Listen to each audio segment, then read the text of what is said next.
Tuesday night right here on 23 ABC. Let's bring in Josh Sanders and see what's happening right now in the weather department. Hey, well, the summer brought us some bad blood, but the fall's looking to shake it off, especially when it comes to I was trying to be funny. Taylor Swift.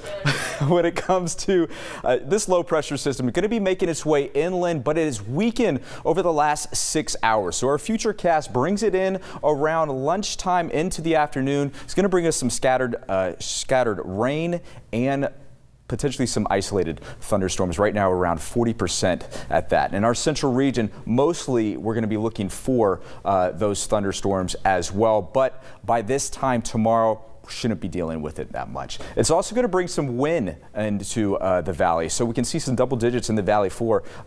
Could see some wind gusts around 11 miles per hour in Bakersfield and in our desert communities as well in those 20s.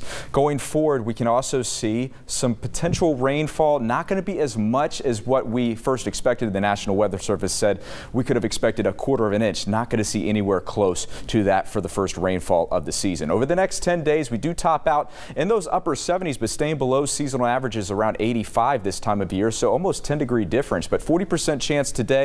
Those upper 70s continuing through the weekend, where it's going to be sunny conditions this weekend. Those 80s return next week, but really we're pretty stagnant when it comes to the weekend going forward. For the Kern River Valley, you top out at 76. Breezy conditions again because of that low pressure system. Those 70s continuing throughout your weekend. To Tehachapi, you're going to be in those 60s. 68 for you today, Tehachapi. 50% chance where you could see some scattered showers today. In Fraser Park, you're going to be a high of 66 today. Again, those 60s continuing to your weekend when you make it back into those 70s.